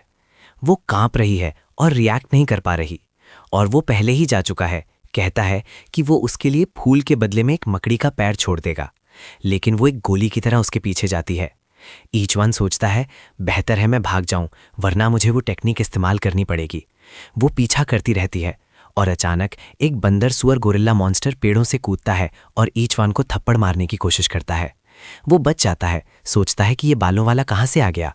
लड़की सीधा उस जानवर की तरफ जाती है, उसे हटने का आदेश देती है और उसके पास से घूमती है, उसकी गर्दन काटती है, अपनी ऑरा पीछे छोड़ती है और अपना हाथ उसके सर के पीछे घुसा देती है, और उसी पल जानवर जमीन पर लार टपकाते हुए गिर जाता है। वो एक तरफ देखती है और ये च्वान को अपना ब्लेड तैयार करके इंतजार करते हुए देखती है। वो उस टेक्निक को पहचान जाती है जिसे वो इस्तेमाल करने वाला है और अपना हाथ ऊपर उठाती है और फॉलिंग स्टार कास्ट करती है। उसके ठंडे पसीने छूट जाते हैं सोचती है ये नामुमकिन है, किसी को भी ये टेक्निक नहीं पता होनी चाहिए। शायद वो ब्लफ कर रहा है, लेकिन अगर वो सच में इसे जानता है तो वो मर जाएगी। अचानक कोई अंकल चियन को बुलाता है और एक ग्रुप जंगल के दूसरी तरफ से आता है। कहता है कि आगे कुछ हो रहा है। यीचवान और सांप औरत इसे महसूस करते हैं और उधर देखते हैं। बहुत सारे हीलर्स आ रहे हैं। 2 को मैं मरना चाहती हूँ और 1 को जिंदा। वो कहती है, मुझे उम्मीद नहीं थी कि तुम्हारे पास इस तरह की मदद होगी। क्यों? तुमने बस मुझे यहाँ फंसाया। मैं ये याद रखूंगी। और ये सोचकर उड़ जाती है कि कम से कम मेरे पास उस टेक्निक से बचने का बहाना है। यीचवान वहां थारा सोचता है, ठीक है तो। इस दौरान व्हाइट स्टॉकिंग क्वीन उसे घूर रही है। हथौड़ा वाला आदमी कहता है, मिस जैंग, क्या ये विंडफायर मंकी नहीं है? ये हमसे बच गया और इस बच्चे को यहाँ बुला लिया। ईचवाहन अजीब तरीके से कहता है, मुझे नहीं पता, मैं बस गुजर रहा था, ये पहले से ही वहाँ पड़ा हुआ है। लड़की उसका नाम पूछती है और यीचवाहन को एहसास होता है कि वो उसे दोष देना चाहती है, लेकिन वो किसी भी सफाई पर विश्वास नहीं करेगी। वो कहना शुरू करता है, मेरा नाम यीचवाहन है और मैं समझाऊंगा, लेकिन वो बीच में टोक देती है। उसे 9 हेवेंस अलायंस में आने का न्योता देती है, जबकि वो उसे फुसला रही है। एक अजीब आदमी उसे शहर में घूरता है। वहाँ शे अलायंस, थंडर अलायंस और 9 हेवेंस अलायंस हैं। और एक बार फिर वो चिंग चैंग की एक बड़ी शक्ति के साथ उलझ रहा है। दाढ़ी वाले आदमी को विश्वास नहीं होता कि उसने इस जानवर को इतनी आसानी से मार दिया और कहता है, मेरे दोस्त आओ और हमारे साथ जुड़ जाओ, ये सबके लिए अच्छा है, तुम पछताओगे नहीं। यीचुएन सोचता है कि वो सांप औरत डरावनी है। ये जानवर जरूर शक्तिशाली होगा क्योंकि सब इस तरह से रिएक्ट कर रहे हैं। व्हाइट स्टॉकिंग वाली लड़की उसे फिर बुलाती है। कहती है कि वो चाहते हैं कि वो जुड़ जाएं क्योंकि वो फ्लेमिंग ब्लेड किंग का शिकार करने जा रहे हैं और उन्हें मजबूत लड़ाकों की जरूरत है। यीचवन पूछता है, वो कौन है? मुझे कोई अंदाजा नहीं है। वो कंफ्यूज है, उसे कैसे नहीं पता? कॉम्बैट में हर कोई उसके बारे में सुन चुका है। वो समझाती है, वो उन कुछ जीवों में से एक है जो लोअर रैंक्स को तोड़कर किंग रैंक तक पहुंचा है, एक सच्चा सम्राट। युवन कहता है ये प्रभावशाली है, लेकिन उसे मारने का इनाम क्या है? सस्ते ककाशी कहता है, लड़की क्यों? तुम्हें सच में कुछ नहीं पता। एक किंग लेवल के एक्सपर्ट को हराकर तुम उनका टाइटल और उनका रेल्म हासिल करते हो, और ये ऐसी चीज नहीं है जिसमें कोई भी कचरा हिस्सा ले सके। यीचवान सोचता है, क्या इसका मतलब है कि मैं रातों रात बहुत शक्तिशाली बन सकता हूँ? फिर वो कहता है, ठीक है, मैं 9 हेवेंस अलायंस में शामिल हो जाऊंगा। वो पास आती है, अभी भी शर्मा रही है, और कहती है, बहुत अच्छा, अब हम सफलता के और करीब हैं। बंदाना वाला आदमी सोचता है ये बच्चा सच में भोला है। उसी समय बूढ़ा आदमी एक चाकू निकालता है और जानवर को काटने लगता है। यीचुआन पूछता है कि क्या वो उसकी खाल उतारने जा रहे हैं, और लड़की कहती है हाँ, फ्लेमिंग ब्लेड किंग के पास जाने के लिए। उन्हें इस जानवर की खाल से बने कवच की जरूरत है क्योंकि ये गर्मी से बचाता है। वो शुरू करने ही वाले थे जब वो भाग गया, लेकिन किस्मत से उसने उनकी मदद की। यूचान कहता है, रिलैक्स, खाल उतारना मेरी स्पेशलिटी है। वो इतनी लाल क्यों है? ये कैसा फेटिश है? वो पूछती है कि क्या वो सच में अच्छा है, और वो कहता है कि वो सिर्फ अच्छा नहीं है, वो एक प्रोफेशनल है। वो जानवर पर कूदता है, अपना ब्लेड निकालता है और तेजी से कट्स के एक सीक्वेंस में 1 मिनट बाद जमीन पर सिर्फ विशाल लाश बची है, जिसकी खाल बिल्कुल सही तरह से फैली हुई है। आदमी कहता है, डैम, ये सच में प्रोफेशनल है। और वाइट स्टॉकिंग वाली लड़की उसके टैलेंट से शॉक है। और उसके ठीक बाद वो फिर से जंगल से गुजर रहे हैं। दाढ़ी वाला आदमी कहता है, जांग, अब जब हमारे पास खाल है, हमें वापस जाकर कुछ आग रोधक कवच बनाना होगा और फिर हम तैयार होंगे। इस बार हम सबको मिटा देंगे और राजा की विरासत ले लेंगे। लेकिन उसी पल कोई पास खड़े एक ट्रियो के पास आता है। एक बुजुर्ग आदमी जिसकी छाती पर एक ई स्पोर्ट्स टीम का लोगो है, जिसमें एक छोटा शेर है। जिनांग हमें तुरंत पहचान जाती हैं। वो लायन थंडर अलायंस से हैं। घाव वाला पहले बोलता है, मिस जांग, तुम्हें उस बंदर की खाल का कुछ हिस्सा हमारे साथ बांटना होगा। वो तुरंत समझ जाती है, तो तुम्हें पहले से ही हमारी योजना पता थी और हम बस इंतजार कर रहे थे। आदमी एक चाकू निकालता है, कहता है कि वो उसकी उम्मीद से ज्यादा तेज है, और अगर ऐसा है तो उसे पहले से ही पता है कि अगर वो उन्हें नहीं देते। दाढ़ी वाला आदमी चेतावनी देता है कि वो हिम्मत वाले हैं, लेकिन उसका हथौड़ा माफ नहीं करता।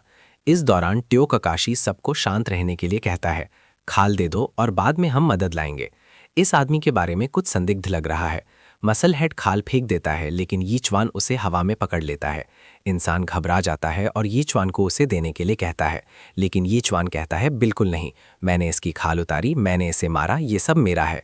ककाशी हैरान है, जियाम सांस तोड़कर नाखुश हैं। घाव वाला हंसता है, कहता है, लगता है 9 हेवेंस अलायंस बहुत एकजुट नहीं है। जियान पर गुस्सा है, ये हरामी हमें धोखा दे रहा है।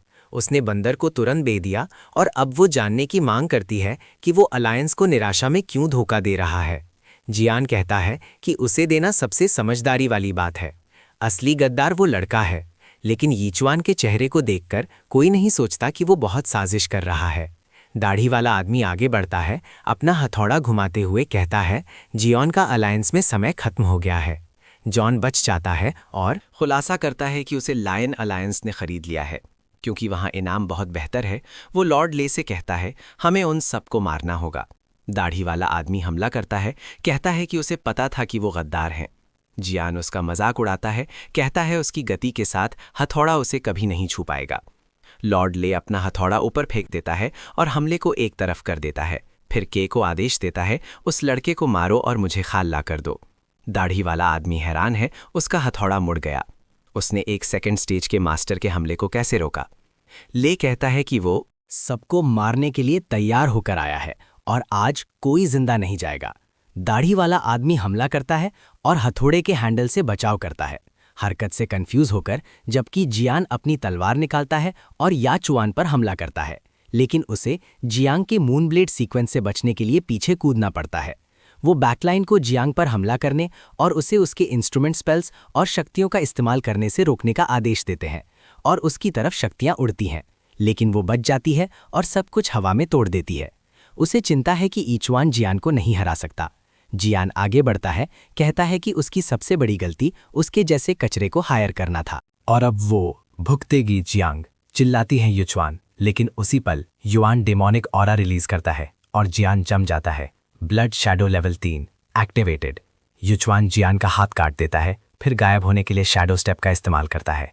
जियान मुड़ता है, कहता है कि कचरा बच नहीं पाएगा, लेकिन अचानक यीचुआन जानवर की खाल को सुरक्षा के तौर पर इस्तेमाल करते हुए दिखता है। जियान उसे काट नहीं पाता और फिर उसका पैर कट जाता है। वो चिल्लाते हुए गिर जाता है कि यीचुआन गंदे तरीके से लड़ रहा है। यीचुआन पास जाता है, उसका चेहरा पकड़ते हुए कहता है कि भागने के लिए कहीं जगह नहीं बची है। जियांग सदमे में है। इतने लो रेल्म का एक लड़का अकेले जियोन से कैसे लड़ सकता है? उसका कॉम्बैट प्रोफेशन जरूर गॉड टियर होगा। वो जारी रखती है, उसके नोट्स दूसरे दो को कुचल देते हैं, फिर युआन को बुलाती है। ये चुवान उधर देखता है और दाढ़ी वाले आदमी को लॉर्ड ले के नीचे तड़पते हुए देखता है। हथियार से बिजली दौड़ती है, उसे करंट लगता है। युआन को एहसास होता है कि उसे पहले लीडर को मारना होगा। जीतने का यही एक तरीका है। दाढ़ी वाला आदमी घुटनों पर गिर जाता है जब ले पास आता है। कहता है, रेल्म का अंतर स्वर्ग और पृथ्वी जैसा है, उसने कभी एक मौका नहीं पाया। ठंडा वेब डोमेन के अंदर उसका शरीर जल्दी ही मरने तक सारी हरकत खो देगा। अलविदा। लेकिन अचानक यीचुआन उसके पीछे दिखता है, चिल्लाता हुआ। लेलाई मरता है और ब्लड मून से टकरा जाता है। वो खुद को एक मरते हुए सुअर की तरह चिल्लाते हुए देखता है। यीचुआन उसका हाथ पकड़े हुए, क्या हो रहा है? वो अपनी जीभ काट लेता है और झटके से जाग जाता है। फॉलो अप अटैक को रोकता है। अब वो डर गया है। इस लड़के के दिमाग पर असर डालने का एक ही तरीका है, एक गॉड लेवल एबिलिटी। 9 हेवेंस का ये लड़का बहुत खतरनाक है, वो जिंदा नहीं जा सकता। दाढ़ी वाला आदमी चिल्लाता है, यीचुआन भागो, तुम जीत नहीं सकते, रैम्स बहुत दूर हैं। लेले हमला करता है, कहता है बचने का कोई रास्ता नहीं है, और यीचुआन के सीने में जोर से लात मारता है जिससे वो हवा में उड़ जाता है। वो कहता है, मेरे रैल्म के साथ उस लात से तुम मर जाना चाहिए थे, लेकिन ये। चुआन जमीन पर मुस्कुराते हुए पड़ा है। दाढ़ी वाले आदमी को एहसास होता है कि लड़के ने उसे एक पल देने के लिए अपनी जिंदगी दांव पर लगा दी। हथौड़े की औरा फट जाती है जब वो हमला करता है, उस बलिदान को सफल बनाने की कसम खाते हुए एक पहाड़ तोड़ने वाला स्मैश करता है, लेकिन लेले बिजली से काउंटर करता है और दाढ़ी वाला आदमी फिर से गिर जाता है, बिल्कुल बेकार। सच कहूं तो ले फिर से पास आता है जब दाढ़ी वाला आदमी उसे चेतावनी देता है कि वो इसका पछतावा करेगा। उसे पता होना चाहिए कि मिस जांग कहाँ से आती है। वो उसे मार सकता है, लेकिन अगर उसने उसे छुआ तो पूरा अलायंस उसका शिकार करेगा। ले हंसता है, कहता है ये कचरा लायन अलायंस से तुलना नहीं कर सकते और वो मिस जांग को नहीं मारेंगे। उसे आसपास रखना मज़ेदार होगा। दाढ़ी वाला आदमी चिल्लाता है, सिर्फ मेरी लाश पर से, जब पीछे से एक और हमला लेई पर होता है और इस बार ये साफ लगता है। ईचवान ने फॉलिंग स्टार का इस्तेमाल किया, ली के कवच को पूरी तरह से बर्बाद कर दिया। दाढ़ी वाला आदमी हैरान है, लेला बर्बाद है, समझ नहीं पा रहा कि कौन सी श्रापित तकनीक इस्तेमाल की गई। ईचवान खुशी मनाता है कि उसने 1,50,000 में जो महंगा कवच खरीदा था, उसने उसे उस लात से बचाया। उसके बिना वो सच में मर जाता। वो हंसता है और कहता है, बेवकूफ़, मैं मरने का नाटक कर रहा था ताकि तुम जब हमला करो तब तुम्हें पकड़ सकूं। दाढ़ी वाले आदमी को एहसास होता है कि ईचवान बेवकूफ़ लग सकता है, लेकिन उसकी कॉम्बैट इंस्टिंक्ट्स और बैटल सेंस उसके रेल्म से कहीं आगे हैं। सिर्फ मरने का नाटक करके ही उसे उस टेक्निक का इस्तेमाल करने का मौका मिल सकता था, और उसने इसकी बिल्कुल सही योजना बनाई थी। लॉर्ड ले को एहसास होता है कि वो ये लड़ाई नहीं जीत सकता और कहता है कि वो इस हरामी को याद रखेगा, पेड़ों से कूदकर भागने से पहले। प्रोटैगनिस्ट ने आखिरी 2 को भगा दिया है, सब बच जाते हैं, लेकिन सबको मार पड़ती है। दाढ़ी वाला आदमी हैरान है, वो सच में भाग गया बच्चे। प्रोटैगनिस्ट गिर जाता है और दाढ़ी वाला आदमी उसे पकड़ने के लिए दौड़ता है। वाइट स्टॉकिंग वाली लेडी दौड़ कर आती है, पूछती है कि क्या वो सब ठीक है, लेकिन दाढ़ी वाला आदमी जवाब देता है, मिस चांग, आपकी टैलेंट पहचानने की नज़र सच में कमाल की है। इस बच्चे ने मुझे एक नाजुक पल में बचाया और उस हरामी को भी भगा दिया। ले बेहोश युआन को देखते हुए वो चिल्लाता है, भाई, मैं तुम्हारे जीवन का कर्जदार हूँ। चांग उसे थप्पड़ मारती है, उसे बेवकूफ़ की तरह बिहेव करने से रोकती है, लेकिन अंदर से वो हिली हुई है। इस बच्चे ने किसी ऐसे को भागने पर मजबूर कैसे कर दिया जिसे उनमें से कोई नहीं हरा सकता था, खासकर जब वो अभी भी शुरुआती रैंक्स में है और अभी अभी अवेकन हुआ है। उसी पल जमीन पर एक हाथ हिलता है। ये ज्ञान है जो कुछ न जानने का नाटक कर रहा है। हथौड़ा उसके सामने गिरता है। अब तुम्हारी बारी है। वो बहाने बनाना शुरू कर देता है, कहता है कि उसकी पत्नी गर्भवती है, उसकी माँ बीमार है, उसकी दादी मर रही है और उसका बच्चा अभी पैदा भी नहीं हुआ है, लेकिन उसे मदद की ज़रूरत होगी। वो बहाने बनाने में अच्छा है, लेकिन दाढ़ी वाला आदमी उसे चिंता न करने के लिए कहता है। वो हर रात उसकी पत्नी का ख्याल रखेगा। ज्ञान चिल्लाता है नहीं, और उस सेंटेंस के साथ एक दुखद अंजाम से मिलता है। बाद में दाढ़ी वाला आदमी मिस चांग को कहता है कि उन्हें जल्दी से निकलना चाहिए, इससे पहले कि एक और हमला हो। वो कहती है, रिलैक्स, उसने पहले ही एक फ्लेयर भेज दिया है और अलायंस जल्द ही पहुंच जाएगा। वो लड़कों के लिए 2 हाई ग्रेड रिकवरी पिल्स निकालती है। यीचवान जानता है कि हर एक की कीमत 50,000 है। इस अलायंस के पास साफ तौर पर पैसा है। वो दोनों उन्हें ले लेते हैं और यीचवान को अपने सीने पर लगी लाट याद आती है। अजीब तरह से वो मिस जियांग से उस सोनिक अटैक के बारे में पूछता है जो उसने लायन अलायंस पर इस्तेमाल किया था, और क्या वो उसे उस पर भी इस्तेमाल कर सकती है। वो कंफ्यूज है, पूछती है कि क्या वो चाहता है कि वो ट्रेन करने के लिए उस पर एक साउंड वेव अटैक इस्तेमाल करे। वो मान जाता है, समझाता है कि शैडो स्टेप एक स्क्रोल स्किल है और इसे अभ्यास से सुधारा जाना चाहिए। ये उसकी एकमात्र मूवमेंट स्किल है और अगर वो अगली बार किसी और एक्सपर्ट का सामना करता है तो वो मर सकता है। जांग झिझकती है, कहती है, येवन, तुमने मेरी बहुत मदद की, लेकिन मेरा रन तुम्हारे से बहुत ऊपर है। अगर मैं लापरवाही करूंगी तो मैं तुम्हें मार सकती हूँ। वो उसे चिंता ना करने के लिए कहता है और तैयार खड़ा हो जाता है। वो मान जाती है, जबकि दाढ़ी वाला आदमी सोचता है, बच्चा अविश्वसनीय है। वो अभी अभी एक ब्रूटल लड़ाई से बचा है और अब एक अजीब लेवल के किसी के खिलाफ ट्रेन करना चाहता है। दुश्मनों के खिलाफ वो सिर्फ 3 वेव्स इस्तेमाल करती है, लेकिन यान के खिलाफ वो अनेकों तारे जैसे नोट्स बरसाती है। हमला यान की तरफ बढ़ता है और वो शैडो स्टेप एक्टिवेट करता है। तुरंत एक तरफ कूद जाता है, बिल्कुल सुन जिन वू जैसा लग रहा है। कहता है कि वो और सह सकता है और उसे और जोर लगाना चाहिए। वो चिढ़ जाती है, कहती है कि साउंड वेव स्किल्स उसकी स्पेशलिटी है और वो सब कुछ नहीं डॉज कर सकता। वो 5, फिर 6, फिर 7, फिर 8, फिर 9, फिर 10 नोट्स भेजती है। यान एक को डॉज करता है, 2 के बीच से निकल जाता है, 1 के नीचे से लुढ़क जाता है और आखिरी के पास से निकल जाता है। वो एक धनुष खींचती है और एक बौछार करती है। दाढ़ी वाला आदमी हैरान है। मिस जैंग इसे बहुत ज्यादा सीरियसली ले रही है। ईचवन को चोट लग सकती है, लेकिन ईचवन ध्यान केंद्रित करता है। ऊपर से कूदता है, नीचे से झुकता है, 13, 14, 18, 19 के बीच से निकलता है।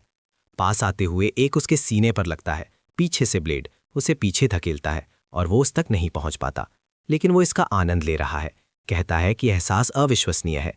सिस्टम शैडो स्टेप को लेवल 2 में अपग्रेड करता है, अब 40% गति पर। जाएंगे एक और वॉली तैयार करती है, लेकिन दाढ़ी वाला आदमी उसे रुकने के लिए कहता है, टीम आ रही है।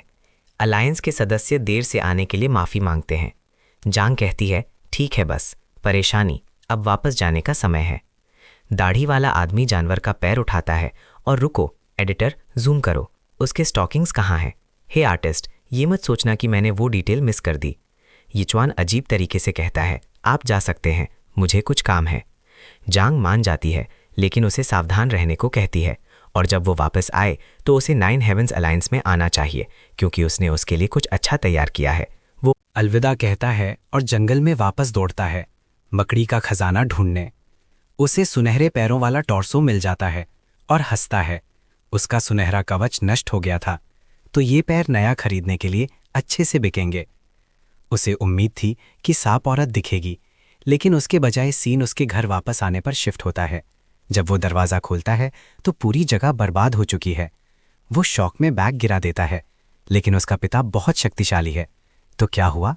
टूटे हुए फ्रेम्स देखकर वो जानता है कि ये लियू शिंग था। उस हरामी ने उसके परिवार को कहाँ ले गया? Xin Ching Chang district of wealth distribution पर शिफ्ट होता है। एक गार्ड उसे कहता है, ये निजी संपत्ति है, प्रवेश निषेध। युआन अपनी ऑरा रिलीज करता है, उसे हटने के लिए कहता है। गार्ड्स घबरा जाते हैं। सीन एक पूल पर शिफ्ट होता है जहां जिंग लॉन्ग जिंदगी का आनंद ले रहा है, जबकि सूरज एक विशाल तलवार पकड़े हुए है। जिंग लॉन्ग कहता है, जब मैं यिचुआन को ढूंढ लूंगा तो मैं उसे खत्म कर दूंगा। एक दरवाजा अचानक अंदर उड़ता हुआ आता है, उसे कुचल देता है। वो जमीन पर गिरता है, खून खांसते हुए, लगभग मरने वाला। सोच रहा है कि वो कैसा धमाका था। लू जिंग खड़ा होता है, मांग करता है कि किसने उसका दरवाज़ा लात मारा, और फिर वो यिचुआन को उसे घूरते हुए देखता है, गुस्से से भरा हुआ। जिंग कहता है, यिचुआन, मैं तुम्हें मारना चाहता था, लेकिन मेरे आदमी गायब हो गए, क्या वो तुम थे? यिचुआन उसे चुप रहने और बताने के लिए कहता है कि उसका परिवार कहाँ है। सिंह हंसता है, कहता है, जब एक बच्चा सही रास्ते से भटक जाता है तो माता पिता को कीमत चुकानी पड़ती है, और वो उस बच्चे से भी बदला लेगा। कुछ अजीब लग रहा है।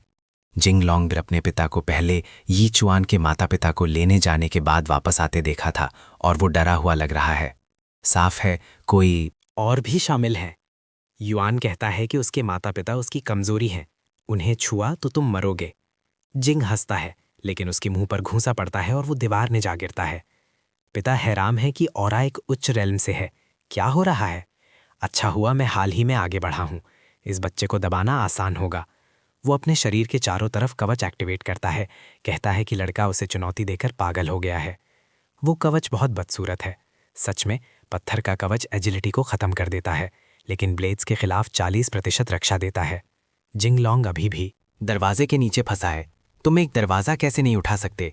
वो बोलता रहता है, कहता है, तुमने मेरे पिता को अपना स्किल इस्तेमाल करने पर मजबूर किया, जिसका मतलब है तुम मर चुके हो। शिंग एक घूसा मारता है। युआन हथेली को देखता है, शैडो स्टेप एक्टिवेट करता है, मुट्ठी के पास से निकलकर उसके पीछे आ जाता है, गर्दन पर वार करता है, लेकिन पत्थर काटना मुश्किल है और उसे सीने पर एक और भारी लात लगती है, जमीन पर जा गिरता है। शिंग पास आते हुए कहता है, बेवकूफ़ बच्चे, तुम्हें पता होना चाहिए जब आगे का रास्ता पार नहीं किया जा सकता, तुम इस बचाव को तोड़ नहीं सकते, और एक घूसा तुम्हें मार देगा। लेकिन यिचुआन अभी भी खड़ा है, क्योंकि स्वारों से मिलने वाला डैमेज 65% कम हो जाता है। लोग भूल जाते हैं कि उसके पास ठोस बचाव भी है। शिंग कंफ्यूज है, वो बिना गार्ड के सीने पर एक पूरी ताकत से मारा गया वार था। कुछ अजीब है। यिचुआन अपनी मुट्ठी भींचता है और कहता है, अगर वो कवच नहीं काट सकता तो वो इसे इस तरह से तोड़ेगा। शिंग अपनी बाहें फैलाता है, उसे मांस को पत्थर के कवच पर मारने की कोशिश करने के लिए कहता है, लेकिन फिर उसे एहसास होता है कि यिचुआन यही चाहता है। यिचुआन,